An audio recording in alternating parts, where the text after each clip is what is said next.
তো মেয়র ছিলেন এবং সর্বশেষ তিনি মেয়র থেকে পদত্যাগ করেছিলেন এবং তিনি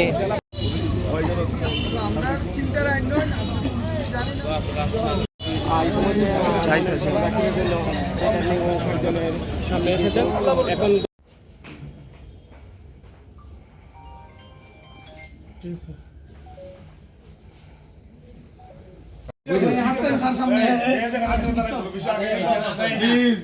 মিডিয়া করে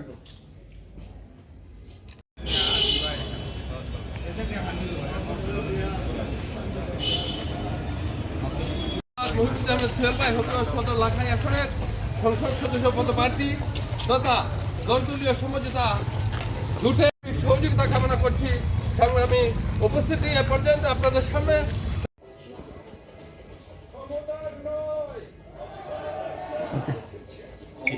ভাবে জোট থেকে যে প্রার্থী আসবে আমরা বলতেছি যে আমরা হাত পাকার প্রার্থী হিসাবে আমরা জমা দিছি, কিন্তু 10 দলীয় প্রার্থী হিসাবে যে আসবে আমরা সবাই একযোগে ইনশাআল্লাহ তার পক্ষে কাজ করব। আমাদের এরকম কোনো আলাদা কোনো ইচ্ছা নাই। প্রথমেই আপনাদেরকে ইসলামী আন্দোলন হবিগঞ্জ জেলা শাখার পক্ষ থেকে আন্তরিক শুভেচ্ছা এবং অভিনন্দন। আপনারা কষ্ট করে আমাদের এই নমিনেশন পেপার জমা দেওয়ার সময় আমাদের সঙ্গে ছিলেন। ইনশাআল্লাহ আমরা নমিনেশন পেপার জমা দিয়েছি এবং 10 দলীয় যে জোট বাংলাদেশের মানুষ অধীর আগ্রহে অপেক্ষা করছে, এই 10 দলীয় জোটের প্রার্থী হিসাবে আমি হবিগঞ্জে ইনশাআল্লাহ মনোনয়ন জমা দিলাম। আশা করি ইনশাআল্লাহ 10 দলের প্রার্থী হিসাবে আমি হবিগঞ্জে হাত পাকার প্রতীকে নির্বাচন করব এবং যে এই সুষ্ঠু অবাধ নিরপেক্ষ নির্বাচনের মাধ্যমে আগামীর বাংলাদেশ একটি ইনসাফ ভিত্তিক বাংলাদেশ হবে। বাংলাদেশে কোনো জুলুম থাকবে না, নির্যাতন থাকবে না, চাঁদাবাজ থাকবে না। সেই আশা নিয়ে আপনাদের সার্বিক সহযোগিতা কামনা করছি। ইনশাআল্লাহ বাংলাদেশের মানুষ যে পরিবর্তনের লক্ষ্য নিয়ে আগামী গত 5ই আগস্টে নতুন বাংলাদেশ সৃষ্টির যে সুযোগ আমাদের সামনে, বাংলাদেশের মানুষ সেই সুযোগে কাজে লাগাবে সেই আশা ব্যক্ত করছি। সবার কাছে দোয়া প্রার্থনা করছি। আল্লাহ আমাদের সবাইকে ভালো রাখুন। পুরো নামটা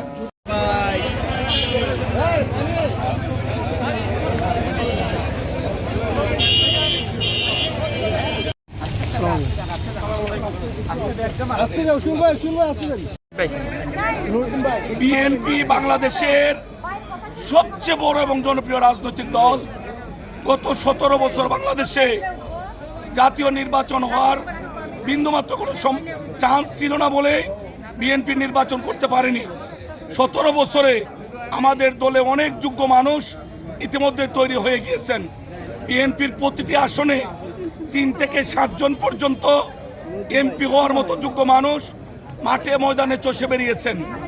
আমাদের দল একজনকে মনোনয়ন দিয়েছেন, বাকিরারও আগ্রহ ছিল, এলাকার চাপ ছিল, তারা হয়তো কেউ কেউ দলের চাপে, মানুষের চাপে, অনুরোধে হয়তো নমিনেশন দিয়েছেন।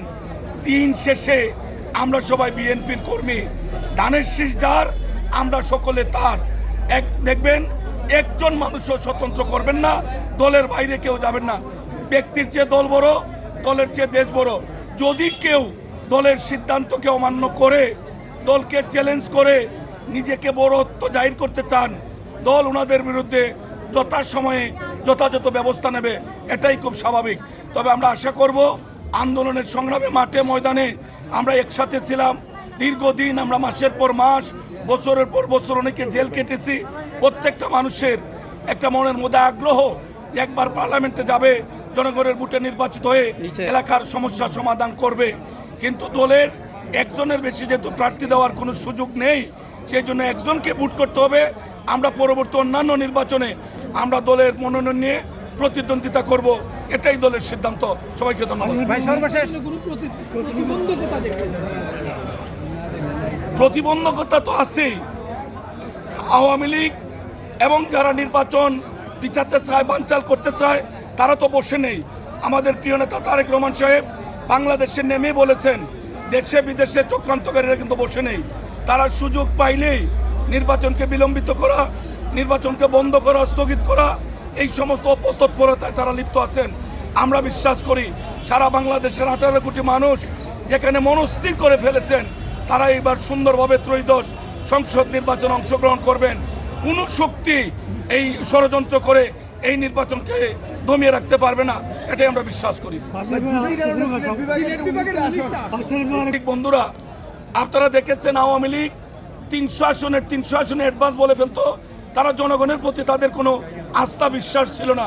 আমরা ভোটে অংশগ্রহণ করেছি, আমরা বিশ্বাস করি বাংলাদেশের মানুষ ভোট সেন্টারে যাবে, নিজেরা ভোট দেবে, ভোট গণনার পরেই বলা যাবে যে আমরা কয়টা আসন পেয়েছি।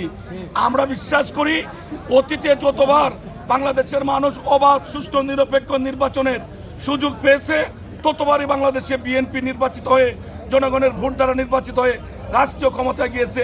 এবারও যেহেতু বাদ বাংলা স্রোত ধানের পক্ষে, জনগণের পক্ষে, জনগণ একত্রিত হয়েছে বিএনপির পক্ষে, যদি সেই ভোটগুলি সুষ্ঠুভাবে প্রয়োগ করতে পারে এবং গণনা হয়, রেজাল্ট যথাযথভাবে প্রকাশ হয়, ইনশাল্লাহ অতীতের ধারাবাহিকতায় আমরা হয়তো আবার জনগণের ভালোবাসায় সিদ্ধ আল্লাহর রহমতে জনগণের খেদমতের সুযোগ পাবো, এটা আমরা আশা করি ইনশাআল্লাহ।